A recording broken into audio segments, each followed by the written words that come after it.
Et si Aston Martin était le tube de l'année 2023 ? Bonjour à tous les amis, on est mercredi, c'est un grand débat qui nous attend aujourd'hui. Et vous l'avez compris à mon accoutrement aujourd'hui, on va parler d'une écurie britannique détenue par un Canadien. Bref, le grand buzz de cet hiver. Mené par un Espagnol. Et oui, c'est vrai. Dirigé par un Espagnol. De main de maître et de main de fer. Et bien évidemment, le plateau reste le même. Brice, Germain, Hamza, Ramani, nos deux chroniqueurs sont avec nous. Salut les gars, toujours aussi bien ? Toujours aussi bien, toujours le même dimanche. Toujours le Ça même n'a pas changé. Écoute, je suis tellement en rébellion de ce qui se passe dans ce plateau de Formule 1 avec cet Aston Martin que devant et Alonso devant, que même moi, qui suis supporter de Ferrari, j'ai sorti un pull Alpine. C'est ce que j'allais dire. J'ai pas compris.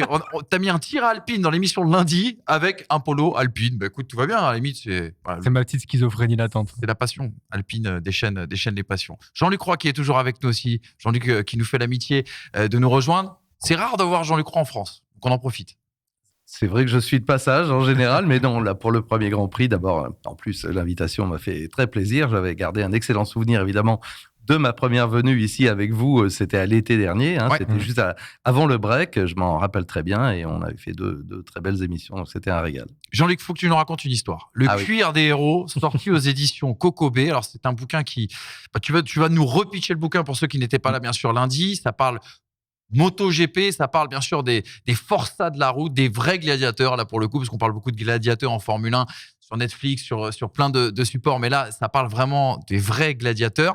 Comment est née l'idée de ce bouquin ? Qu'est-ce qui s'est passé pour qu'on ait ce bouquin aujourd'hui ? Ah bah écoute, c'est comme toujours une longue histoire. Moi j'ai toujours été passionné autant de voitures que de motos. Vraiment, je suis incapable de faire une différence entre les deux, même si les caractéristiques évidemment des engins et des pilotes sont très différentes.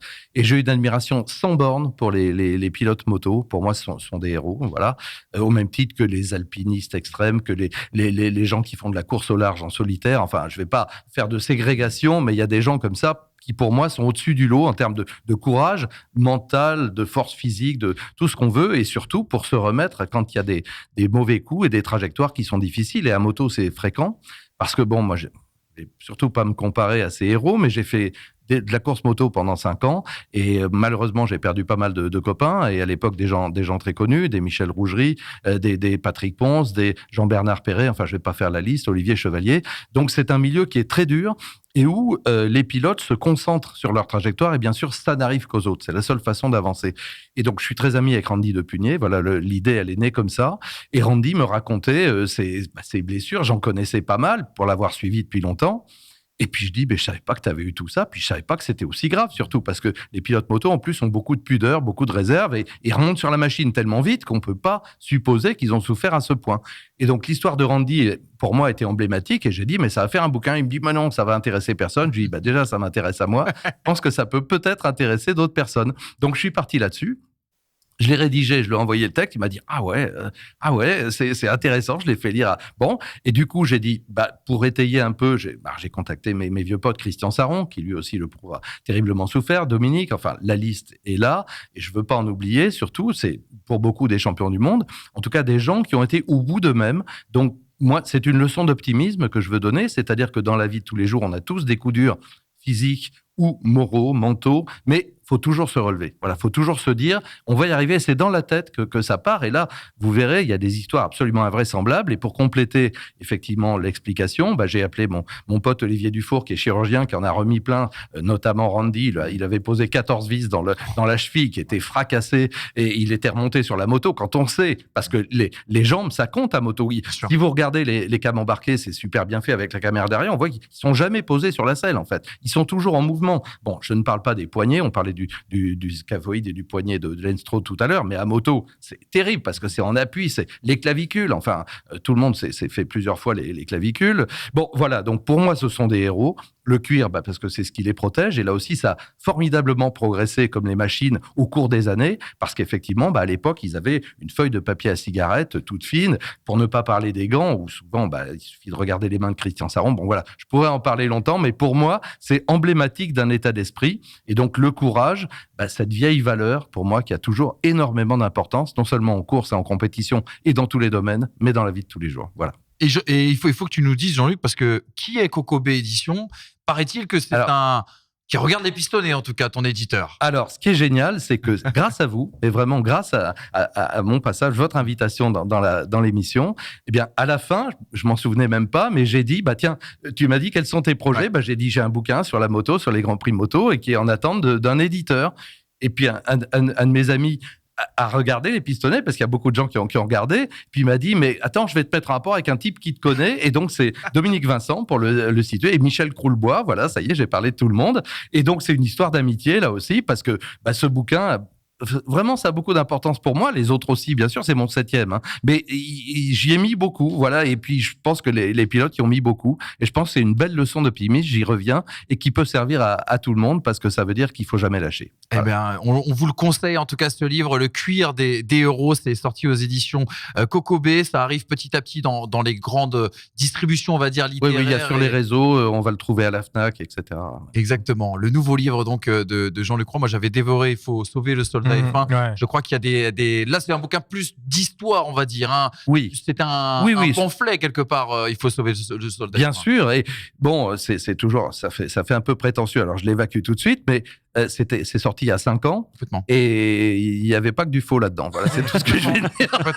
On en a déjà parlé en émission, hein, qu'on avait déjà cité avant le passage de Jean-Luc. C'est vrai que il y a des marqueurs quand même de temporalité sur l'évolution du sport qui montrent certaines problématiques. Ouais, on en avait parlé lors de ta venue. Ce qui était génial avec ce bouquin, c'est qu'il est sorti juste avant la bascule 2019 avec Netflix, avec le gaming, Exactement. avec le confinement, etc. Et on voit qu'en effet, il y avait des idées dedans, en tout cas, qui ont été mises en application. Je précise aussi, c'était pas que les miennes. Hein. Il y avait 50 témoignages dans le bouquin, donc de beaucoup de gens qui, malheureusement, j'allais dire, sont plus là aujourd'hui. Jean-Pierre Jabouille aussi avait témoigné. Bon, enfin, voilà, bref. Tout à fait. On reparle de l'actualité, les amis, avec ce débat. Aston Martin, où est Aston Martin? Est-ce qu'Aston Martin peut jouer le titre? Est-ce qu'Aston Martin peut rester au contact de Ferrari et de Mercedes tout au long de cette saison? Est-ce qu'Aston Martin peut gagner?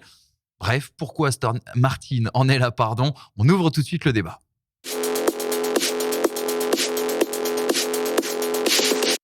Un premier enseignement, et on en a parlé justement lors du débrief du Grand Prix de Bahreïn. Aston Martin a enfin brisé le plafond de verre. Aston Martin qui semble en tout cas avoir un package assez complet aujourd'hui, en début de saison en tout cas, pour être à la lutte avec les gros bras. Comment en sont-ils arrivés là? Première explication, et je vous laisserai bien sûr en débattre autour de tout ça. On a commencé à vous l'expliquer, cette voiture renouvelée, en tout cas l'intersaison à 95%. La première création du tandem Fallows-Blandin. Fallows, ex-bras droit d'Adrian Newey du côté de chez Red Bull, et puis Blandin qui était aussi également chef aéro du côté de chez Mercedes. Ils avaient peu développé le nouveau concept arrivé en cours de route à Barcelone l'an dernier, ce qui leur a laissé justement une marge de manœuvre intéressante au niveau du budget de cap. On a une voiture avec beaucoup d'appui, une excellente traction aussi également. Will Buxton a beaucoup insisté là-dessus dimanche soir après la course. Et puis, cette voiture aussi, là où elle semble saine, c'est qu'elle est parfaite dans l'optimisation des pneus, c'est-à-dire dans la fenêtre d'utilisation qui est facile à trouver, ce qui n'était pas le cas l'année dernière, et aussi également dans la dégradation qui semble être minime par rapport à ses concurrentes. Et puis, Aston Martin, il faudra l'évoquer aussi, l'écurie qui grandit vite, passer de P9 à P3 en un an parce qu'ils étaient au fond du trou au début de cette révolution réglementaire. Le recrutement des cerveaux au printemps 2022 qui n'y est pas pour rien, et forcément on va revenir à ce tandem Fallows-Blandin. Et puis cette nouvelle soufflerie, cette nouvelle usine en cours de construction et qui devrait être disponible dès l'année prochaine, voire d'ici 2025. Comment ont-ils brisé ce plafond de verre? Comment peut-on expliquer justement qu'il y a eu une telle progression? Est-ce que ça s'est déjà vu dans l'histoire de la Formule 1 qu'à une année 2 de la révolution, une écurie fasse ce swap et un tel glow-up, en tout cas, Jean-Luc? Alors là, j'avoue qu'il faudrait que je réfléchisse pour t'apporter une réponse. Ça s'est déjà vu. Oui, on a vu de nouvelles écuries. Je vais citer tout ça tout de suite, immédiatement. Brown, oui, évidemment. Brown GP, c'est celle qui vient à l'esprit parce qu'il y a eu une année, ils ont décroché tous les titres avec une invention absolument géniale. Effectivement, vous vous souvenez de ce diffuseur, ce double diffuseur que tout le monde a essayé de copier. Mais hop, ça y est, ils avaient eu de l'avance. Alors là, évidemment, Fallows, qui est le bras droit de... Moi, je vénère Adrian Newey depuis toujours. En plus, c'est un type génial, c'est un type intéressant, c'est un vrai passionné qui a couru, vous le savez aussi, aux 24 heures du Mans, 24 heures du Mans classique. Enfin, c'est un type avec qui j'ai eu le plaisir, le bonheur de discuter plusieurs fois. C'est un passionné comme vous. Je peux pas vous dire mieux, au-delà du fait que c'est un ingénieur et c'est un type qui forcément a marqué déjà son époque, parce que c'est un créateur génial dans plusieurs équipes. Donc il faut y voir. Alors on va pas, c'est Fallo, c'est pas New Way, mais il était à plus belle école il y a pas. Donc à mon avis, en partie ça explique cela. Et puis une mayonnaise qu'il doit prendre, parce qu'effectivement rassembler les meilleurs, on le voit en foot, par exemple. Je suis pas spécialiste de foot, mais souvent on met d'excellents joueurs ensemble et puis ça marche pas parce qu'ils ils sont pas, chacun a ses égos. Là, est-ce que on n'est pas en train de créer une véritable équipe avec une mayonnaise, avec une osmose, et qui va prendre l'équipe, elle est ancienne, mais là, elle est remouturée, remodelée, remotivée. Et puis, il faut y voir la force, là aussi, d'un homme, Lawrence Stroll, qui a investi ce qu'il fallait. Tu parlais de la nouvelle usine, ça va leur donner encore des capacités. Et puis, on a eu la modestie et l'honnêteté de dire, on s'est raté l'an dernier, cette machine est mauvaise, on en refait une nouvelle. Quand on dit nouvelle à 95%, c'est qu'on refait une nouvelle machine et qu'on garde 2-3 choses. Elle est nouvelle. Ils ont eu le courage de le faire. D'autres ne l'ont pas fait, notamment Mercedes. Alors, ce qui est intéressant de noter, c'est que Dan Fallows, il n'a pas eu son mot à dire sur la conception de la précédente monoplace. Donc, celle que l'on a eue l'année dernière en 2022. Et il arrive en début avril 2022. Elle est déjà là. Il apporte peut-être des évolutions, ce qui permet à Aston Martin déjà de faire un premier bond. Mais c'est lui qui a la main sur cette monoplace 2023. Pour répondre à ta question, est-ce qu'on a déjà vu ça ? Moi, naturellement, tout de suite, justement, je reviens à l'époque de Brown. Je pense peut-être à l'année 2010. McLaren et Ferrari. Mais en fait, c'est plus une histoire de correction que de bond en avant génialissime. Ferrari qui se bat en 2010 pour le titre mondial avec une bonne voiture. McLaren avec Hamilton qui est encore en lice pour le championnat lors de la dernière course, même s'il était un peu plus loin.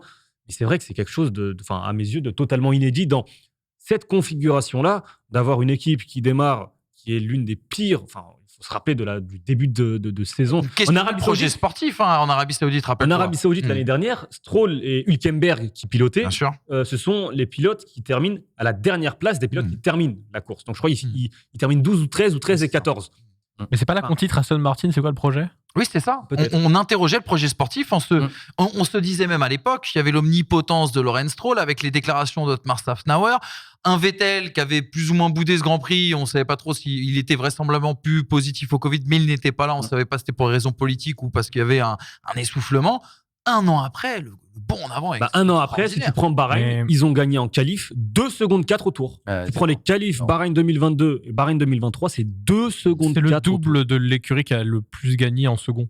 C'est le double. C'est colossal. Donc, oui, non, mais ça, c'est incroyable. Et je trouve que l'exemple Grand Prix, pour le coup, il est même pas forcément le plus parlant parce que c'est une année 1 de révolution. Oui, c'est vrai. Là, c'est en fait, c'est quelqu'un qui arrive et qui trouve quelque chose et terminé, quoi. Là, on a déjà des gens qui ont bossé sur les choses et on avait pris du retard chez Aston Martin. Là où on doit saluer les choses, je trouve, c'est qu'ils se sont rendus compte très très vite qu'ils avaient une épave totale en début de saison l'année dernière. Et que je vous rappelle qu'à Barcelone, ils se pointent avec un concept différent. Ouais. À la 4 ou 5e course, je crois, étonnamment pompé de Red Bull, on l'appelle la Contrôle C, Contrôle V, on avait dit. Oui, voilà. Mais en attendant, est-ce que c'est pas l'histoire de la Formule 1 d'essayer de copier les meilleurs ?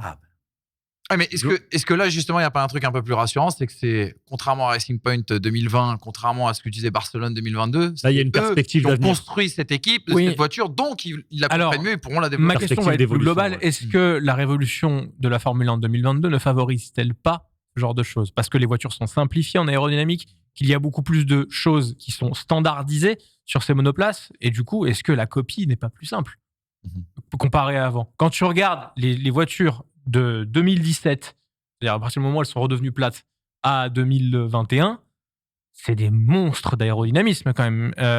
Et copier quelque chose comme ça est peut-être plus dur que copier aujourd'hui une monoplace qui est bien plus... à part sur les sidepods, en fait. C'est une copie pour vous, la MR23 ? Moi, j'ai l'impression que mais on avait dit que la MR22 était une copie de la Red Bull. Oui, la version B. Oui, la 22B, oui. Dimanche, du coup, c'est censé être là-dessus qu'il progresse, puisque fin de saison l'année dernière, Vettel, il fait des P5, des P6. Fin de saison l'année dernière, Aston Martin, c'est la P4 du championnat. S'il y a plus de Grands Prix en fin de saison, ils remontent sur Alpine. Ils sont meilleurs. dans la série des copies, moi, je suis obligé de rappeler, quand on se moquait des Japonais, parce que le monde occidental s'est moqué qu'ils copiaient. Seulement, ils copiaient, mais ils amélioraient toujours. Ils ne copiaient pas bêtement. Maintenant, on le sait très bien. Enfin, maintenant, c'est un synonyme de qualité, voir le moteur Honda pour revenir là-dessus. Mais je veux dire que copier pour copier, à mon avis, si c'est pour ne pas améliorer, pour ne pas apporter une valeur ajoutée, ça ne vaut pas le coup. Mais là, c'est copier intelligemment. Et puis là aussi, sinon, ce serait très simple. Effectivement, avec les photos numériques, maintenant, on peut reporter, on peut refaire la même en changeant 2-3 petits trucs. Non, c'est copier, c'est s'inspirer peut-être d'une philosophie, parce qu'on peut parler aussi en matière mécanique ou aérodynamique de philosophie. Je pense que c'est les autres qui vont commencer à copier Aston, maintenant peut-être Mercedes, effectivement. Oui. Mais en tout cas, chez Red Bull, on est persuadé de la copie. Je vous invite à écouter la conférence de presse d'après-course de dimanche. Sergio Pérez qui dit, sur un ton très taquin, c'est cool d'avoir 3 Red Bull sur le podium. Mais t'as Fernando Alonso et Verstappen qui se marrent, t'as les journalistes qui se marrent. Dans l'idée, j'ai l'impression que même du côté de Red Bull, on est conscient que le départ de Dan Fallows, c'est aussi ce qui permet aujourd'hui à Aston Martin de répondre au présent et d'être pas aux avant-postes, mais presque. En tout cas, la présence de l'Aston Martin à ce niveau-là, et du coup, qui semble être inspiré de la Red Bull, va peut-être faire tendre les concepts à un concept unique d'ici quelques temps. L'année dernière, c'est la première surprise qu'on a eue, c'est de voir que aucune des monoplaces ne se ressemblait, alors que justement, on allait vers une ère d'uniformisation. Et c'était drôle de voir ça. Et du coup, c'était super excitant. Maintenant, si de l'aveu même de la conception d'une monoplace telle que l'Aston Martin, on voit qu'il y a un concept qui est plus performant que les autres, très rapidement, en fait, on va se tendre vers la même chose et les écuries auront du retard, forcément, là-dessus. Et c'est peut-être dommage de voir qu'un seul concept est peut-être le seul à être très performant, parce que ça veut dire que du coup, on n'aura pas ce qui a toujours fait le sel de la F1, à savoir ces différences de philosophie qui peuvent amener à quelque chose de similaire en termes de performance. C'est ce qu'on craignait un peu sur la philosophie de l'évolution de la F1. Est-ce qu'on ne tendrait pas vers une homogénéisation de Gold? C'est une F2 Gold. L'idée, j'allais dire bis, mais oui, non. C'est le règlement qui le veut. Il est tellement restrictif, il y a tellement de choses interdites, donc on doit évoluer dans un espace qui se réduit, il faut être bien clair. Donc effectivement, les initiatives que l'on a pu connaître à d'autres époques très éloignées, oui, on parlait de celle-là qui était quand même extraordinaire. Les doubles châssis. Châssis Lotus. La turbine, enfin, on va pas l'aspirateur de Gordon de Brabham avec Niki Lauda. Bon, il y a eu des trucs géniaux. Le ventilateur de Gordon Murray, pardon. C'est ça, le ventilateur, exactement. Officiellement, c'était pour refroidir. Oui, c'est ça qui était rigolo. Non, mais bon. Elle est pole position, boum.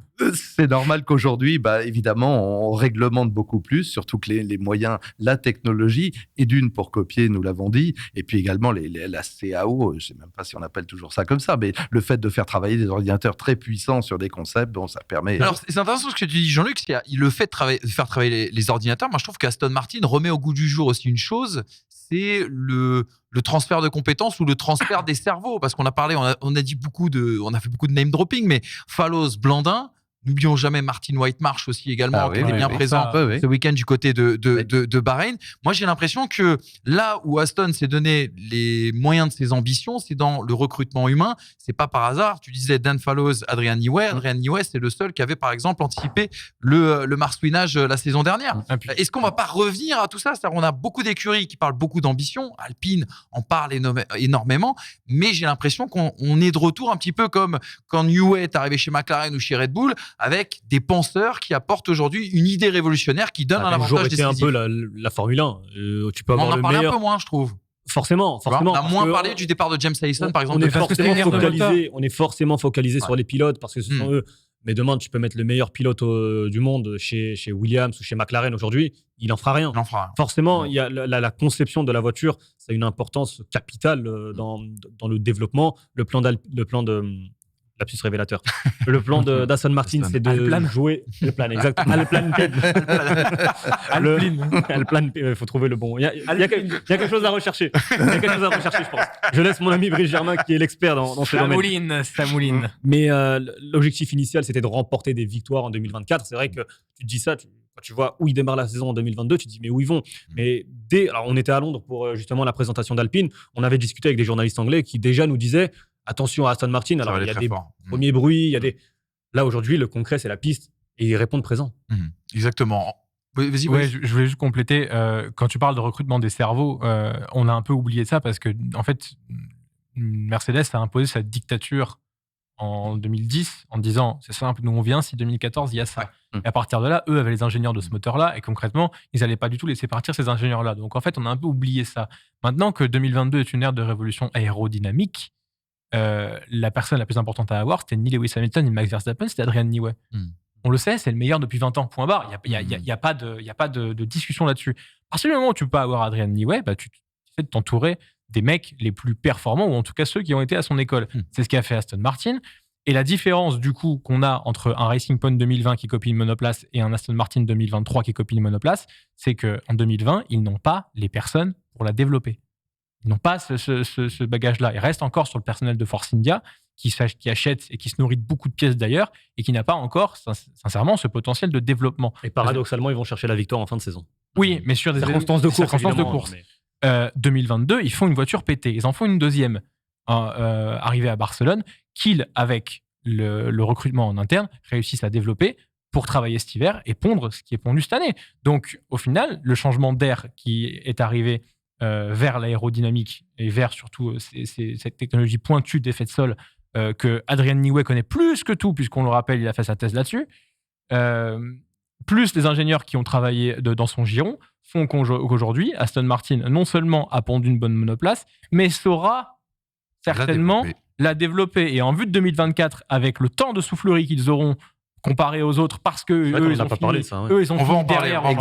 Exactement. Peut-être qu'on aura une lutte au bout. Mais pour appuyer ce que dit Brice et ce qu'a dit Hamza avant, c'est effectivement l'importance des hommes. C'est ça qui est sympa aussi. C'est les gens, sport mécanique, oui, la mécanique fait tout. Oui, mais il y a des gens pour la créer et l'inventer. Et voilà. Donc c'est ça qui est génial, c'est qu'on en revient finalement, il y a quand même des concepteurs absolument géniaux. Voilà. Où est-ce qu'on les situe aujourd'hui à Aston Martin ? Parce que on a beaucoup dit, on pourrait penser que c'est le package le plus sain après Red Bull. Il y a cette voiture, on l'a dit, qui est très équilibrée, facile avec les gommes, excellente dans les virages lents et les virages rapides. Il y a certes un déficit en ligne droite, on l'a vu notamment sur la ligne droite de Bahreïn par rapport à Red Bull et Ferrari. Mais Fernando Alonso nous dit qu'il y a une marge de progression importante. Et n'oublions jamais que Dan Fallows parlait d'épiphénomène autour de Sakir, avec ce circuit assez spécial, avec une forte dégradation. Est-ce que Aston Martin, sur des circuits où il y aura un petit peu plus de ligne droite et où le bitume sera un petit peu moins gourmand en pneumatique, est-ce qu'on retrouvera Aston Martin à pareille fête comme on les a vus ce week-end ? On verra en Arabie Saoudite notamment, mais c'est vrai qu'en termes de vitesse de pointe, Aston Martin est loin notamment de la Ferrari, qui est assez performante à ce niveau-là. Tu le disais en émission lundi, Brice.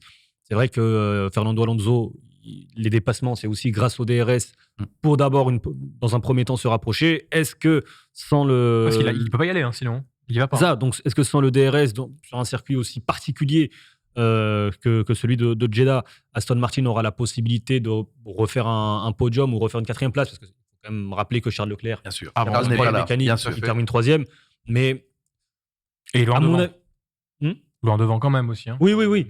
Je pense quand même qu'on aura une Aston Martin qui répondra présente dans le top 4 des écuries. Donc, il y aura toujours Red Bull, Ferrari, Mercedes et Aston. Après, effectivement, où les situer, je ne sais pas, mais ça promet en tout cas pour l'ensemble de la saison. Ouais, parce que quid de l'appui dans les virages rapides, parce qu'à part la fin du secteur 2 à Bahreïn, virage rapide, oui, c'est vrai que pas grand-chose. Quoi. Donc, il y en a beaucoup.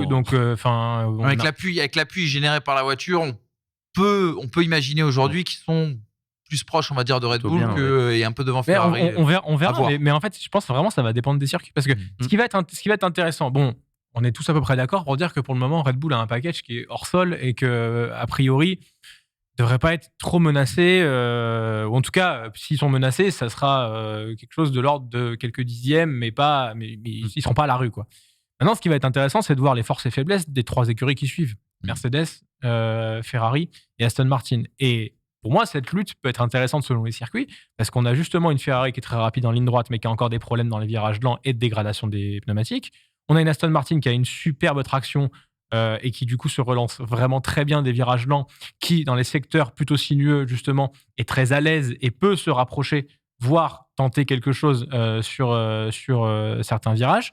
Mais on a ce manque de vitesse de pointe, clairement. Et cette Mercedes qui, au final, est un peu le mix de ces 2 voitures, qui a des problèmes de dégradation de pneumatiques, qui a encore quelques problèmes à gérer son arrière, mais qui finalement réagit pas trop mal dans les secteurs lents. Donc, en fait, il va y avoir une course au développement sur ces 3 monoplaces-là. qui va voir une hiérarchie s'établir en fonction non pas de leur développement à elles, mais de leur capacité à s'adapter à tous les circuits du championnat, à mon sens. Et gommer au maximum les points faibles. Oui, voilà. Et je pense que le podium, cette 3e place, elle sera acquise ni à Charles Leclerc, ni à Lewis Hamilton, ni à Fernando Alonso, si on parle des premiers pilotes. Elle sera acquise à la monoplace plus stratégie, plus pilote, qui gère le mieux son package en fonction de celui des autres. C'est-à-dire adapter sa stratégie vis-à-vis de ces monoplaces qui ont toutes à peu près la même performance, mais pas au même endroit ni au même moment. Jean-Luc, le fait que Aston Martin, on a l'impression qu'Aston Martin déjà a moins de problèmes à régler que Ferrari et Mercedes. Est-ce que pour toi, ça en fait une possible deuxième force à l'instant T, hein? Je ne dis pas sur l'avenir, on n'a pas de boule de cristal. C'est tout à fait possible, effectivement, parce que Brice vient de l'évoquer en détail. C'est vrai qu'on peut analyser presque virage par virage, et on peut très bien avoir le temps, exactement l'entrée. Alors après, tout dépend où on prend l'entrée en virage, parce que là aussi, il y a les capacités. Mais non, mais c'est vrai. Et la sortie, on parlait de motricité. Michael Masi le sait pour les pénalités. Où est l'entrée du virage? Donc là aussi, il ne faudrait pas dire, on met tout sur le T10, par exemple, et puis c'est super, mais dans le 12, tu vas reperdre les 3 dixièmes que tu as éventuellement gagnés là. Donc c'est affaire de compromis, et on en revient toujours au même point, et d'évolution. Comme ce concept, c'est le leur, j'imagine qu'ils ont déjà testé, évidemment. Ils n'ont pas travaillé que sur Bahreïn, ou alors ce sont des fous, ça n'est pas le cas. Donc ils ont travaillé sur d'autres circuits, même sur Monaco, où il faut l'appui maxi, etc. Sur des circuits, justement, à très faible appui, on va dire. Alors, on ne sait plus quoi dire, parce que oui, Monza, bien sûr, ça vient à l'esprit, le temple de la vitesse, mais pas seulement, parce que c'est pareil. À Monza, tu peux peut-être dépasser les autres aujourd'hui, là où les autres n'ont pas d'appui, parce qu'ils ont un rasoir, une lame de rasoir derrière et devant, et où toi, le concept de ta voiture va générer, grâce justement au dessous de la voiture, va générer un appui qu'on n'avait plus il y a encore quelques années à cause du règlement. Donc, c'est une histoire de package et d'évolution, circuit par circuit, et puis de compromis sur un même circuit. C'est ce qui est évoqué, parce que faut vraiment être certain que ce que l'on va gagner ici, en vitesse de pointe, par exemple, où on va schématiser, on réduit les appuis considérablement et on a une très belle vitesse de pointe. Oui, mais on a une dégradation des pneumatiques. On a une instabilité au freinage. Voilà, c'est toujours affaire de compromis, et c'est là qu'un élément comme Fernando Alonso est capital, parce qu'il a une expérience irremplaçable, on peut dire aujourd'hui, en étant passé par toutes ces écuries, en ayant travaillé avec les meilleurs, il a intégré tout ça, et forcément, ça va produire des résultats. Et puis il y a aussi le style du pilotage qui va aussi entrer en compte selon les caractéristiques des différents circuits. Je prends un exemple Red Bull. On a vu sur ces, notamment, j'étais axé dessus sur les qualifs, un Max Verstappen qui aime sacrifier l'entrée pour avoir une meilleure sortie, avoir une meilleure vitesse en sortie, et un Sergio Pérez qui, lui, c'est totalement l'inverse. Il préfère rentrer fort pour sortir plus lentement et sacrifier un peu la sortie. Donc, selon les configurations de circuit, tu parlais tout à l'heure de Monaco. Monaco, là, c'est le talent pur, le coup de volant. On a vu la pole de Schumacher avec Mercedes. Là, ça fera la différence. Mais sur les autres circuits, effectivement, c'est un ensemble. Il ne faut pas oublier le style du pilotage. Oui, si vous voulez rajouter un truc. Non, mais c'est une vanne, mais du coup, c'est Ah, pardon, excuse-moi. Désolé.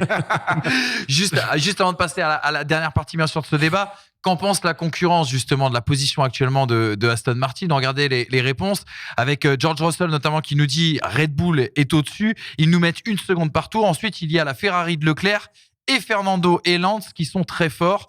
Nous, on était plus au niveau de Carlos Sainz, qui nous dit les Aston Martin avaient plus de rythme que nous. Antoine Bedu, notre ami de pit stop, a fait une réponse magnifique. Il dit non, ils avaient plus de rythme que toi, mon cher Carlos. Et je trouvais ça plutôt très très bon. Et puis Fernando Alonso qui nous dit le travail qu'a fait Aston Martin cet hiver pour avoir la 2e meilleure voiture en course est irréel. Forcément, là on est dans la com. Il faut flatter aussi également les gens à l'usine. Il y a quelque chose aussi qui est très intéressant et qu'il va falloir noter, c'est que selon les circuits, on aura des rythmes qui sont tellement proches entre Aston, Ferrari et Mercedes que la meilleure voiture des trois ne sera pas forcément celle qui sera devant. Ça veut dire que tu peux être, je peux donner un exemple, tu as Leclerc, Hamilton, Alonso, Stroll. Peut-être qu'en rythme de course, Alonso et Stroll, lors des essais, auront eu un meilleur rythme. Peut-être qu'en course, lorsqu'il n'y aura personne devant, ils auront un meilleur rythme, mais il faudra quand même passer et peut-être que ce ne sera pas suffisant pour dépasser les voitures devant. Donc, il y aura aussi la gestion des courses, l'aspect stratégique qui est hyper important et qui, moi, me passionne en course, la lecture de ces courses, on l'a dit tout à l'heure, tu as un Fernando Alonso qui est capable, qui a un cerveau surdéveloppé justement dans cette lecture de course. Et là, ce sera intéressant de voir aussi comment vont être gérés ces justement, allons-y sur les attentes. Oui, Jean-Luc, excuse-moi. Alors, juste, j'allais dire un mot parce que ce que tu suggères est important. Moi, ce que j'appréciais, pareil, à une certaine époque, c'était que le pilote, on va parler d'Alain Prost ou Niki Lauda, par exemple, était capable de calculer en pilotant. C'est-à-dire qu'à l'époque, sa conduite et sa stratégie n'étaient pas dictées par quelqu'un qui était soit sur le bord du stand, soit à des milliers de kilomètres de là, comme on le sait très bien, et qui simule et qui dit « Attends, là, maintenant, il faut faire ça. » Et on lui dit « Mais non, tu vas faire ça. » D'ailleurs, on entend des fois les pilotes dire « Bah non, oui, tu fais ça. » Alonso, encore dimanche, voilà. sur le deuxième. Et tous les grands. Hein. Voilà, tous les grands. Ouais, c'est vrai. Moi, je pense que... Enfin, je pense... pas revenir en arrière encore une fois, mais je pense que cet aspect du pilote, cette vision par lui-même, qui est dans la voiture, qui sent, qui ressent comme personne ce qui arrive, je vais utiliser une expression horrible, mais c'est le fameux le cul sensible, les pilotes ont toujours dit ça, donc le pilote ressent exactement ce que tu disais également Hamza, si on préfère avoir une voiture, on va dire légèrement sous-vireuse ou sur-vireuse, pour schématiser à l'extrême, mais ça va au-delà de ça, donc c'est la capacité du pilote à exploiter l'engin qu'on lui donne, et donc à le régler. Là aussi, pour les qualifs, sur un tour, ce qui n'est pas du tout la même chose qu'en course, où là, tu vas avoir les perturbations aéro, le fait de pouvoir attaquer quelqu'un, comme on l'a dit, c'est tout ça qui est passionnant. Et moi, je veux que ce soit toujours des humains qui décident. Parce que justement, un humain, il peut se tromper, et puis des fois, ça réussit merveilleusement. C'est aussi pour ça que c'est difficile pour des écuries qui misent tout sur un pilote. Parce que, en fait, aujourd'hui, prenons Red Bull, qui est l'exemple le plus parlant de ça. Comment tu veux tirer le plein potentiel de Sergio Pérez si justement il ne peut pas utiliser la sensibilité de son cul parce que justement la voiture est faite pour Max Verstappen. En fait, comment le cercle vicieux de la confiance, de la stratégie et comment tu sens tes pneus parce que t'es habitué. L'instinct du pilote. Oui, voilà. Et en fait, on est sur une discipline qui ne pardonne absolument rien en termes d'erreurs et où, si tu veux tirer le potentiel maximal de la personne que tu as recrutée pour des millions d'euros, il faut qu'il fasse corps avec sa machine. Et faire corps avec sa machine, alors que la machine elle est faite pour 2 personnes, en sachant que les pilotes ont tous un style de pilotage différent, c'est super compliqué quand même, quoi. Donc, ce que dit Jean-Luc, c'est que les très grands, au final, ils se ressentent par cette capacité à faire corps avec leur monoplace. Certains sont aidés davantage par leur écurie que d'autres. Il y en a qui pointent dans une monoplace, tel Niki Lauda par exemple, et qui font de cette monoplace leur monoplace, dans leur manière d'aborder les choses. Ils se plaignent pas sans arrêt de comment, quoi, machin. Et là, l'Aston Martin, ils n'ont pas eu beaucoup de temps pour travailler avec Fernando Alonso. Hein. Non, c'est ça. Et je voulais citer Ayrton Senna quand même, parce que... L'extraterrestre, exactement, avec une sensibilité absolument extraordinaire. Et Schumi aussi, qui paraît, bien sûr, mais quand les premiers essais sur la Ferrari, il traçait le circuit sur un papier, il disait voilà, alors là c'est comme ça, là c'est comme ça, là c'est comme ça. Imagine, c'était quand même un autre temps. Tous les grands, là, à une certaine époque, on se basait uniquement sur les propos du pilote qui disait là il se passe ça. Les ingénieurs n'avaient pas le moyen de vérifier. Là c'est presque l'inverse. On lui dit bah voilà, il se passe ça, et le pilote il dit bah non, là vous avez peut-être ces chiffres là, mais moi je sens pas ça. Voilà. Ce sera intéressant. Il y a un débat. À quel point justement. Quelle écurie fera peut-être plus confiance ou l'écurie placera le curseur entre machine et pilote. On sait que Mercedes a souvent tendance à choisir le côté machine que pilotage. On entend pas souvent les Lewis Hamilton et George Russell en parler. Valtteri Bottas à l'époque. Comment va se comporter Aston Martin face à Fernando Alonso, peut-être plus Alonso que Stroll, et comment va se comporter aussi Ferrari par rapport à Leclerc et Sainz. Mais tu vois, typiquement, ça revient, je prends l'exemple du passé parce que ça me parle, Sochi 2021. Au moment où il faut rentrer au stand. Norris. Et en fait, c'est tout l'intérêt d'avoir une écurie forte autour d'un pilote fort. C'est que on pose la question à Norris de savoir s'il veut rentrer. Norris répond de façon très agressive et on le relance pas derrière. Chez Mercedes, c'est une communication totalement différente et en final, c'est la 100e victoire de Lewis Hamilton. On lui pose 0 victoire pour Lando Norris. On lui pose la question une première fois à Hamilton. On écoute le pilote et puis le tour suivant, on lui dit non, tu rentres. Et ce qui est important avec ce cas de figure-là, c'est qu'il ressemble à notre cas de figure de cette année parce que comme on était sous la pluie, ou en tout cas dans les conditions particulières à Sochi, les packages de la McLaren et de la Mercedes à ce moment-là étaient relativement équivalents en termes de rythme. Donc, du coup, on va se retrouver avec ce même genre de situation où pour le coup, chaque personne dans chaque écurie aura un rôle important à jouer, que ce soit ne pas rater l'arrêt, que ce soit faire la bonne stratégie, que ce soit le ressenti du pilote sur la dégradation. Il va falloir anticiper des choses et l'anticiper non pas par rapport à une personne, mais par rapport à 2 pilotes de 3 écuries. Donc ça va être quelque chose ça va être génial pour nous. de super intéressant, je pense, à regarder parce que pour le coup, on pourra vraiment plus juger les performances comme celles du pilote / monoplace, mais vraiment comme celles de toute une équipe. Et à ce moment-là, je pense que c'est le moment où le sport collectif qu'est la Formule 1 ressort le plus au milieu de tout ce qu'on pense être un sport individuel. Un podium, pour conclure, un podium peut se jouer sur un arrêt au mauvais tour, un tour de différence, tu sors dans le trafic, tu n'arrives pas à dépasser avec un drapeau bleu qui n'est pas respecté. Ça pourrait se jouer sur ce type de détails. Exactement. Justement, les gars, pour refermer ce débat, quelles sont, vos attentes personnelles pour Aston Martin pour cette saison 2023 ? J'ai listé quelques petits points là, très rapidement, en vous posant bien sûr des questions. Est-ce qu'ils peuvent notamment lutter durablement avec Ferrari et Mercedes ? Est-ce qu'ils peuvent se rapprocher de Red Bull, peut-être plus en vue de 2024 ? Une victoire, est-ce qu'aujourd'hui c'est un objectif qui vous paraît tangible, réalisable en tout cas pour Aston Martin ? N'oublions jamais que le développement technique, qui pourrait être intéressant du côté d'Aston Martin, elle a terminé 7e écurie de la saison dernière, donc du coup il y aura plus de temps de CFD, plus de temps aussi également à passer en soufflerie. N'oublions jamais que Red Bull a été pénalisé sur ce point de vue-là, en tout cas pour les mois à venir. Et puis Stroll attendu aussi également au tournant, on a commencé à en parler un petit peu lundi. J'ai le sentiment, et je vous invite à regarder l'émission qu'on a fait samedi chez Winamax, mais j'ai le sentiment quand même que même si Lance Stroll est le fils de son père est quand même patron aujourd'hui d'une marque iconique qui s'appelle Aston Martin, et que il n'a pas non plus sa place, son CDI assuré à vie dans cette écurie, que ça peut poser un problème d'image. Et on en a parlé samedi aussi, que Lawrence Stroll est certes le propriétaire de cette marque, mais qu'il a aussi des investisseurs à côté de lui qui vont lui dire: mon coco, si jamais ton fils est ridicule, à un moment donné, il faudra peut-être laisser place. C'est quoi vos attentes ? Qu'est-ce que vous attendez d'Aston Martin ? Sur quel point, en tout cas, vous voulez focaliser aujourd'hui sur la suite, Jean-Luc ? Alors pour moi, les deux premières questions sont naturellement liées, c'est-à-dire lutter durablement avec Mercedes et Ferrari. Bah oui, c'est ce qu'on attend. Maintenant, là, ils ont montré qu'ils avaient les capacités pour le faire. Maintenant, on en a assez parlé, selon les circuits, selon les circonstances. Mais oui, il faut qu'ils soient à ce niveau-là. Maintenant, c'est plus une bataille à 3, c'est une bataille à 4. Ça, c'est parfaitement clair. Donc, on attend qu'il reste là. Et deuxièmement, se rapprocher de Red Bull, oui, parce que ça va quand même se traduire comme ça. On espère, là aussi, pour l'intérêt du championnat, que l'ensemble des équipes, Ferrari, Mercedes et évidemment Aston, vont se rapprocher de Red Bull pour qu'on n'ait pas la course à laquelle nous avons assisté là, en plus avec les problèmes techniques. Ça, on le souhaite en plus. Et puis après, c'était une victoire possible. Mais oui, les circonstances de course, particulièrement sur des tracés que l'on connaît tous et qu'on ne va pas nommer, où il peut se passer n'importe quoi. Et surtout, s'il pleut à un moment, si ça sèche. Là, c'est effectivement la stratégie. Il faudra être au rasoir. C'est presque, pour reprendre ce que disait Hamza, au demi-tour près. Parce que la décision, il faut la prendre là. Tu restes un tour en piste.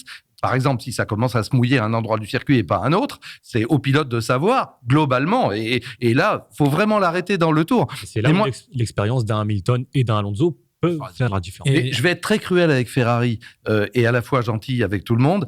La première... non, je vais reparler de la sortie de Charles Leclerc au Grand Prix de France. Effectivement, dans le... Si, parce que pour moi, c'est pas lui qui a fait une erreur.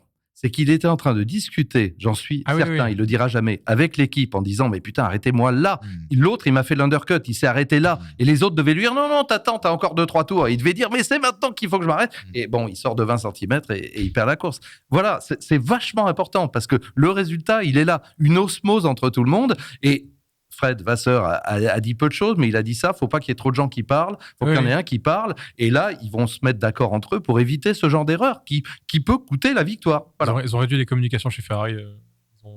C'est une des premières mesures de Vasseur. C'est en fait, ce qui est dit à la radio, c'est le plus important et pas le reste. On n'informe plus de façon. Voilà, c'est pas un tôle comme les Bissonnets, quoi. C'est très bien d'ailleurs qu'on revienne sur Aston Martin. Mais c'est adaptable à Aston, ce qu'on vient de dire. Parce qu'il faut qu'Aston, voilà, il faut que la stratégie soit nickel. Pour réagir justement, en termes de ce qu'on attend d'Aston Martin, il y a un phénomène en F1 qui est frustrant, je pense, pour tous les passionnés, c'est que quand on voit ce genre de choses, il y a un vent de fraîcheur, un air de nouveau qui, du coup, nous donne envie de voir des personnes qu'on n'attendait plus ou pas au haut niveau. Ça s'est passé tellement de fois dans l'histoire, et Jean-Luc a certainement plus d'exemples que moi, mais si je prends l'exemple de cette Toyota en 2009 qu'on attendait si forte, qu'on a vu faire, je crois, le double pôle à Bahreïn. Enfin, double pôle, première ligne, pardon, ça veut rien dire. Arnaud Trolli nous en avait parlé l'année dernière. Oui, notamment. voilà. Cette Force India qui, pendant 5 Grands Prix à la fin de saison 2009, était fantastique. Et Fisichella qui fait polo en Belgique et qui fait podium. BMW qui lâche la bataille pour le titre avec Kubica en 2008 pour se consacrer à 2009. Et finalement, c'est un fiasco total. Et en fait, des écuries comme ça, même Braun, en fait, des écuries comme ça qui se sont pointées avec un package cohérent, dominateur, performant, mais qui juste, aussi par des problèmes de moyens parfois, mais parce qu'on n'a pas mis les bons écrous au bon endroit et qu'on n'a pas réfléchi dans la bonne direction, se sont écroulés. C'est arrivé trop de fois. Et je pense qu'aujourd'hui, si on pouvait avoir enfin une écurie qui sort du lot des classiques pour s'installer durablement avec du coup les bonnes têtes pensantes, les bons acteurs, et qu'on puisse avoir des luttes effectivement à 4, parce que en soi, on dit lutte à 4, mais le sport devrait nous imposer une lutte à 10. Oui. Et aujourd'hui, on n'a pas ça. Et Mercedes nous a appris à avoir une lutte à 2 en interne avec Rosberg et Hamilton. On se réjouit d'une lutte à 2 écuries, on se réjouit d'une lutte à 3 écuries, mais en un sens, il faudrait qu'on ait toutes ces écuries qui viennent se battre pour la victoire. Et c'est d'ailleurs un petit peu ce principe de budget cap / de soufflerie inversée par rapport au classement du championnat, c'est qu'on essaie un petit peu de faire ce concept de premier choix de draft pour le dernier en NBA, et voilà, on essaie de niveler les choses. Mais pour le coup, oui, qu'il s'installe en haut, ce serait quand même la chose la plus fantastique qu'on aurait pour le sport, à mon sens. Et justement, ce que j'attends moi de cette année 2023, évidemment, j'espère une victoire de Fernando Alonso, des victoires, pourquoi pas, des podiums réguliers. Mais le plus important, en fait, ce sera ce que nous, on ne verra pas. Ce sera le travail qui est invisible pour nous, le développement. Tout à l'heure, tu parlais de cette 7e position au classement constructeur 2022 qui va leur permettre d'avoir beaucoup plus de développement que Red Bull, que Ferrari et que Mercedes. Le plus important, et c'est peut-être l'année la plus importante de l'histoire de ce nouveau projet Aston Martin, et peut-être donc des 10 prochaines années Aston Martin, s'ils font 10 ans en F1, ce sera profiter de cet écart de développement qu'ils peuvent avoir en termes de soufflerie avec les autres équipes du top 4 pour justement arriver en 2024, remplir la condition, l'objectif d'aller peut-être chercher le titre mondial ou de se battre en tout cas pour le titre mondial. Donc ce qu'on ne verra pas en 2023, c'est ce qui peut-être fera la force d'Aston Martin en 2024 et c'est la priorité. Alors évidemment, ce serait peut-être frustrant pour nous, mais c'est effectivement le plus important. Juste une stat, sur ce premier Grand Prix, Aston Martin a pris 42% de l'ensemble des points qu'ils ont pris sur la saison précédente. Incroyable. 23 sur 40. Incroyable. 23 sur 5. Et on rajoute, et on l'a évoqué tout à l'heure, la nouvelle usine qui apparaîtra. Oui. Et là, on peut dire qu'ils doivent être également à bride abattue, comme ça fait partie de l'ensemble de l'écurie, disposer de ces nouveaux moyens. Et là, effectivement, le meilleur est à venir. Nouvelle usine, nouvelle soufflerie. T'as raison de le dire, ça c'est, je pense, un aspect sur lequel nous, par exemple, les journalistes talk, on va dire, autour de la F1, on n'insiste pas assez là-dessus. On a parlé de McLaren très brièvement dans le débrief de la course tout à l'heure. Par exemple, on dit beaucoup que McLaren a aujourd'hui une usine, une soufflerie, en tout cas des outils qui deviennent de plus en plus vétustes. On imagine que des nouveaux outils du côté d'Aston Martin peut leur donner un avantage. Red Bull, ils n'utilisent pas une soufflerie qui date de l'avant-guerre? Je crois que c'est vrai, Hamilton Keynes. Quelle guerre, excuse-moi. Ouais. Il y en a beaucoup, heureusement. C'est sûr, ah oui, d'accord.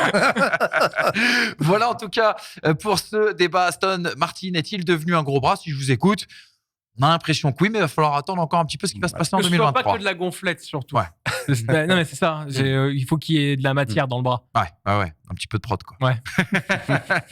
On va s'y remettre d'ailleurs. C'est la fin de cette émission. On va reparler une dernière fois de ce bouquin, Le cuir des héros, bien sûr. Le nouveau livre écrit par Jean-Luc Roy est sorti donc aux éditions Coco B. On y parle de Randy Depugnet, de Christian et Dominique Sarron, Jean-Louis Tournard, Phil Reed, Régis Laconi. Il y a que de jolis noms et de très, très, très, très belles histoires, en tout cas liées à ces héros que sont justement les motards. Jean-Luc, merci beaucoup d'avoir été avec nous. Je ne résiste pas et je pense qu'on a tous une pensée. On a pensé très très fort à toi, en tout cas lorsqu'on a appris malheureusement la disparition de Patrick Tambay cet été et voilà, on voulait te le dire chaleureusement. Merci. Aussi également à ce micro. Moi j'ai une question pour Jean-Luc. Quel est ton prochain projet? Ouais. Parce que on sait jamais. Non, mais parce que là, on n'a pas pris 10%. Ah bah oui, le prochaine fois. Alors, je ne cherche plus d'éditeur, ça y est. Bah tiens. Non, mais peut-être une émission, comme ça, on revient avec toi. J'en ai plus. Alors, le prochain, il pourrait être intimiste. Alors, je vais même pas vous dire le nom, là, c'est du teasing. Et il est déjà pratiquement écrit. C'est sur un personnage que je connais très bien, qui est un de mes amis intimes depuis des dizaines d'années. C'est tout ce que je peux vous dire. il faut qu'il m'autorise à publier le livre. Donc voilà, mais vous verrez. Plus moto ou plus auto? C'est plus auto, et c'est pas forcément de la Formule 1. Donc voilà, mais après... Alors, Sébastien, ils sont deux. Non. On va jouer jusqu'à trouver. Sébastien. Vous verrez, c'est un roman. Sa vie est un roman. Voilà, je peux pas vous dire mieux. Ah bah écoute, je l'espère. Si vous êtes éditeur, vous nous appelez, on passe le numéro de Jean-Luc et après tout va bien se passer. Tout va bien évidemment. Ah, mais toujours 10%. Hein. Et merci de votre invitation, c'est toujours un grand plaisir. Merci Jean-Luc en tout cas d'avoir été avec nous. Bonne saison 2023 et tu reviens surtout quand tu veux, dès que tu es en France. Et cet été, tiens, du côté de Monaco, si vous voulez bien. Rendez-vous est pris. J'adore cette saison-là comme ça. Où tous petit spritz à la Rasca. Voilà. Et là, il y aura à dire.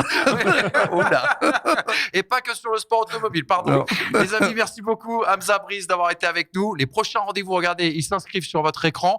On aura la preview, bien sûr, du Grand Prix d'Arabie Saoudite sur Winamax TV et le live, bien sûr, le Grand Prix commenté en direct, le débrief des pistonnés le lundi et puis le mercredi, un nouvel invité, un nouveau débat ou peut-être une interview. Vous le savez, le format a un petit peu changé. Bonne journée, merci d'être fidèle à First Team Sport. On se retrouve donc dans 15 jours. Salut.